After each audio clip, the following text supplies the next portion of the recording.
фоҷиаи Кемера ва аксари сокинони Тоҷикистон аз ҷумла шаҳри Хуҷандро андӯҳгин кард. Дар шабакаҳои иҷтимоӣ марги даҳҳо тифли бегуноҳ дар як маркази дилхушии шаҳри Сибирии Русия ҳамаҷониба баррасӣ мешавад. Корбарон аксу пайғомҳои ҳамдардии худро нашр мекунанд. Аз субҳи 27 март дар назди сафорати Русия дар Душанбе ва ҳамконсулгарии ин кишвар дар шаҳри Хуҷанд мардуми зиёд бо нияти изҳори ҳамдардӣ дар робита ба марги 64 нафар дар сӯхторе дар Кемера ва гулу бозичаҳои бачагона мегузоранд. Ғаффор Умрзоқов аз шаҳри Истиқлол омадааст то ҳамдардии худро ба наздикони қурбониёни сӯхтор изҳор намояд.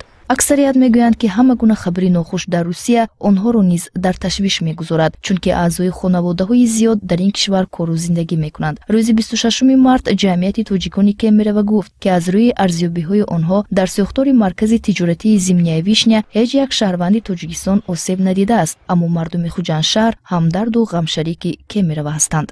Дар Кемеравии Русия маросими видо бо қурбониёни сӯхтори маркази тиҷоратии Зимняя Вишня шурӯъ шуд. Имрӯз 14 қурбонии ин фоҷиаро ба хок месупоранд. Гурӯҳҳои ҷустуҷӯ амалиётро дар ҷои ҳодиса хотима доданд. Дар бинои сӯхта ҷасади 64 қурбонӣ ёфт шуд, ки аксарияти онҳо кӯдакон ҳастанд. рӯзи 27 март дар даҳҳо шаҳри Русия ба гиромидошти хотири қурбониён гирдиҳамоиҳо баргузор гардид. Дар ин кишвар 3 рӯзи мотами миллӣ эълон гардидааст. кулли мардуми тоҷик низ ҳамдардии худро ба мардуми рус, хоса ба наздикони қурбониён изҳор мекунанд. با صدای بانگ خطر در محله به نام سینادو شهرک هلبوک ناحیه وسیع انا همین طور مشق مدافع گردنی شروع گردید. موضوع این مشق عملی هیئت رهبری کننده و قوای واسطه‌های مدافع گردنی ناحیه هنگام باریدن باران‌های پی در پی آمدن سیل و زیر خوف ماندن حدود شهرک و جماعت دهاتی ناحیه وسیع میباشد. طور مشاهده نموده ایستاده این مشق با تیاری همه‌جانبه در سطح بلند تشکیل و گذرانده شد. مشق مدافع گردنی از جانب شعبه حالت‌های فوق‌العاده و مدافع گردنی خدمات‌های دولتی حدود ناحیه وسیع، تشکیلات اکسفام و اینچنین گروه‌های اختیاری نژادی جماعت‌های شهرک و دهات از روی نقشه معین گذشت. در اساس معلومات داده شده خدمات مدافع گردنی ناحیه، کمیسیون حالت‌های فوق‌العاده، کمیسیون اواکواسیونی و نظام یگانه دولتی باید به پیشگیری و رفع حالت‌های فوق‌العاده به جای حادثه دعوت می‌شوند. خدمات ترتیبات جمعیتی برای نگاه داشتن ترتیبات جمعیتی در چنین وضعیت کارهای معین را اجرا نمودند. خدمات طبی برای رسانیدن کمک طبی به اهالی تدبیرهای ضروری را راه اندازی می‌نمایند. خدمات انرژتیکی باشند جهت خاموش نمودن قوای برق، راه ندادن به حادثه‌های ناخوش، چاره‌های ضروری اندیشیدن.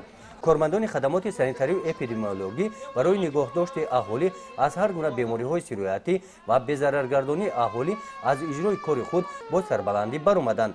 در چنین وضعیت خدمات بایطاری برای کوچانیدن چاره‌های اهالی از جای حادثه و جای بی‌خوف و بی‌ضررگردانی محیط از پنهان شدن بیماری‌های سیرویاتی چارها حاضر شدند. خدمات آتش‌نشانی برای رسانیدن کمک به اهالی ضرر دیده در مشق مدافع گردنی از تمام امکانیت‌ها استفاده می‌نمایند.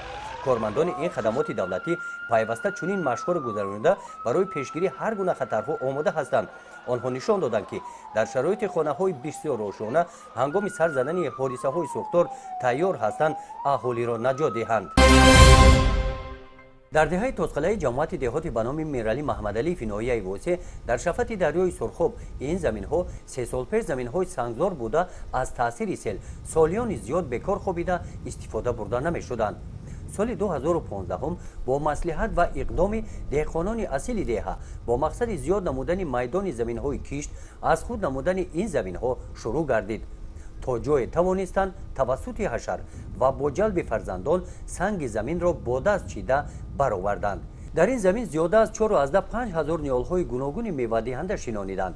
موضع ساحل‌های دریای سرخاب تمام سال شمال دارد.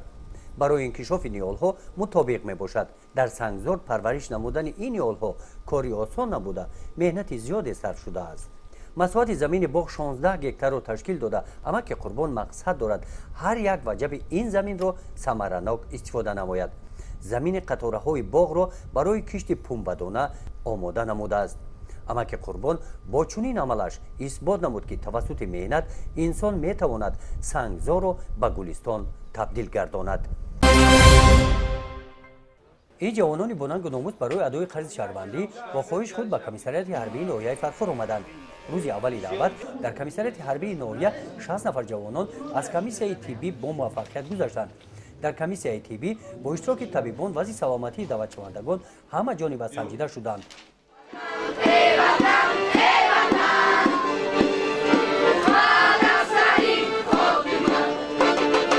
пеш аз гусели ҷавонон назди комиссарияти ҳарбии ноҳия бо иштироки даъватшавандагон ва волидон бахшида ба рӯзи даъватшаванда чорабинии идона доир карда шуд.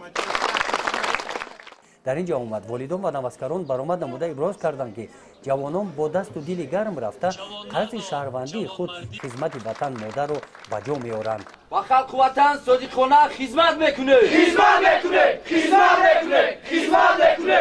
дар ин чорабинӣ кормандони бахши фарҳанги ноҳия бо барномаи идонаи консертӣ хотири даъватшавандагонро шод гардониданд.